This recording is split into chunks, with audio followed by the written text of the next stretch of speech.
Deep in the Albanian countryside, a giant complex is under construction. It's the new headquarters of the Mujahideen-e-Khalq, the MEK, a large, well-organized Iranian opposition group dedicated to one thing: regime change in Tehran. And the MEK have powerful friends they hope will help them achieve that, including members of President Trump's inner circle. The Iranian regime is the leading state sponsor of terror. When he pulled out of the Iran nuclear deal, President Trump signaled the start of a new, more hostile Iran policy. Looking on approvingly, his national security advisor, John Bolton. Thank you very much. Before he assumed office, John Bolton was paid to give speeches at pro-MEK events. Here he is in Albania last year. Delighted that you're all here in Albania. The declared policy of the United States should be regime change in Iran.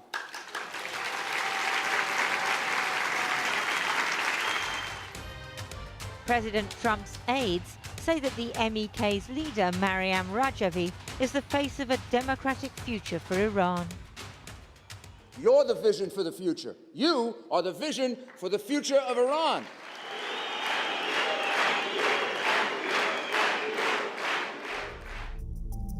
But the MEK has another face, that of a political religious cult that brainwashes its members, enforces celibacy, and has imprisoned those accused of breaking its rules. The MEK says the complex is a refugee camp, so I went to take a look. Albanians aren't free to enter, and I'd heard that the 2,500 MEK members inside can only emerge if supervised by commanders. Hello, how are you? We were immediately intercepted by Albanian private security guards. So they're saying we can go no further. We're within a few hundred yards of the Mujahideen-e-Khalq camp. But this is Albania. It's hard to understand why we can't go any closer. They're erecting more buildings, expanding the camp. But they didn't want to be filmed or to talk. Hi, how are you? Okay, good? Everything good? I spotted a woman in the classic MEK garb. But you are Mujahideen? Yeah, Mujahideen. Okay. At this point, several MEK men appeared from inside the camp and accused us of being Iranian government spies and terrorists. You want to see my... That's my card. That's my card. Press card. The guards attacked our translator and went for the cameraman. So what have they got to hide? Nice to see you. Okay, we still okay. Back in the 1980s, in the Iran-Iraq War, the MEK fought on the side of Saddam Hussein against their own country, so many Iranians saw them as traitors. The Iranian regime then executed thousands of MEK political prisoners. They operated from a military base in Iraq and were classified as terrorists by the US government. When the Americans toppled Saddam in 2003, the MEK surrendered to US troops, but they came under repeated attack from pro-Iranian forces. Fearing a massacre, the Americans revoked the MEK's terrorist status and shipped the group off to a poor country which was grateful for US support and wanted to earn more: Albania.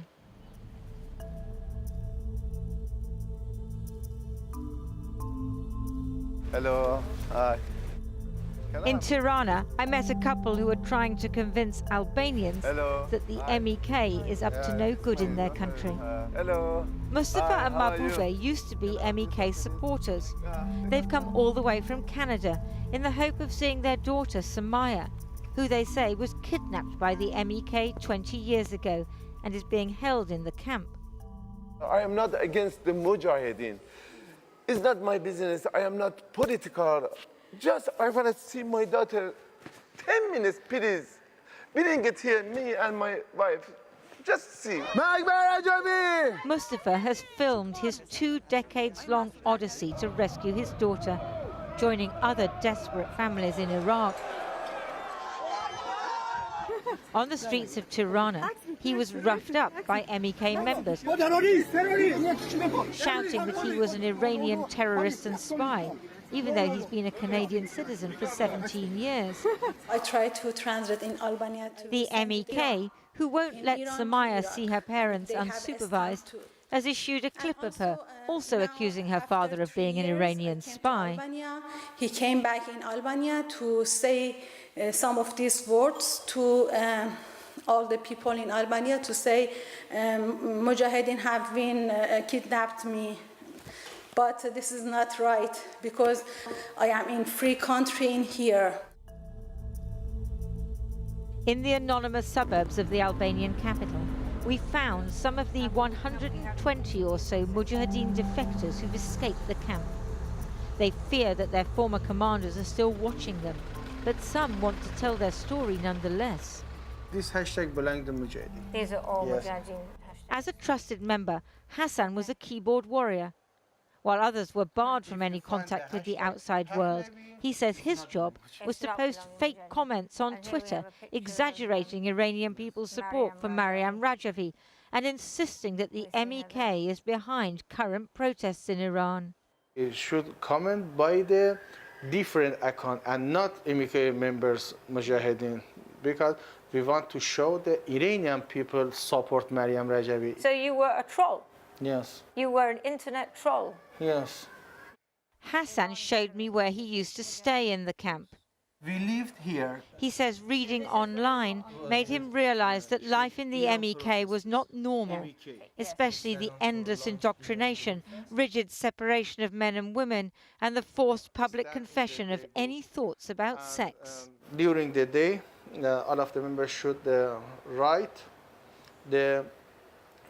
any sexual moments in their Any mind. thought, you mean? Yes, yes. Write on the paper, and every night we should read in front of the others and their commanders.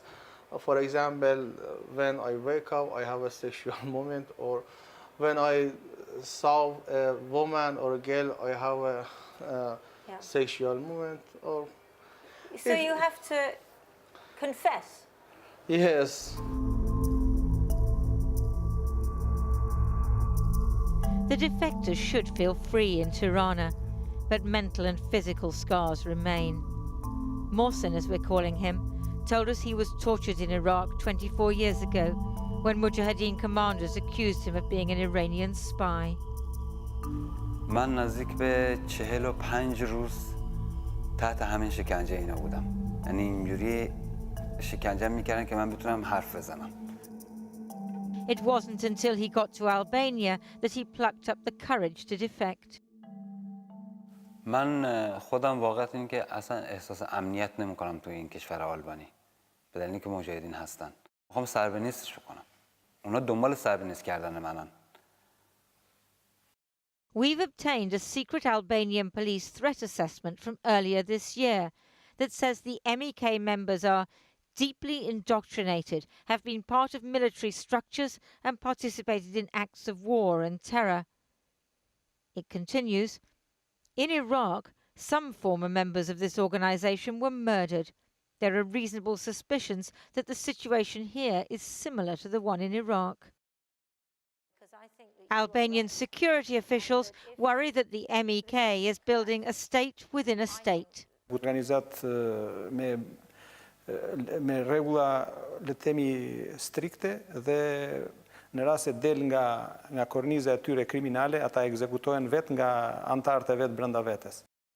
When we contacted the MEK, they accused Channel 4 News of being Iranian government agents, saying no logical person with common sense would expect the Iranian resistance to partake in a program which all signs indicate has been coordinated with the Ministry of Intelligence and Security from the onset. The MEK held its annual jamboree in Paris in June. President Trump's personal lawyer was there as usual. Over the years, he's been paid tens of thousands of dollars to promote the MEK. The mullahs must go, the Ayatollah must go, and it must be replaced by a democratic government which Madam Rajavi represents. Other US politicians were also present. Some are long-standing MEK supporters, but now, for the first time, they can effectively provide a hotline to the Oval Office. Perhaps the MEK's cultish behaviour makes it more of a threat to itself than to Iran.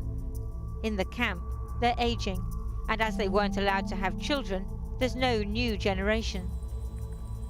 On the outskirts of Tirana, we found a bleak graveyard. Identical tombstones for MEK members who died of disease or old age. Martyrs for a cause that has almost no support in Iran, but is nonetheless promoted by paid American politicians. Maybe they believed until the end. Or maybe they didn't dare escape, so they died without seeing their families again, far from home.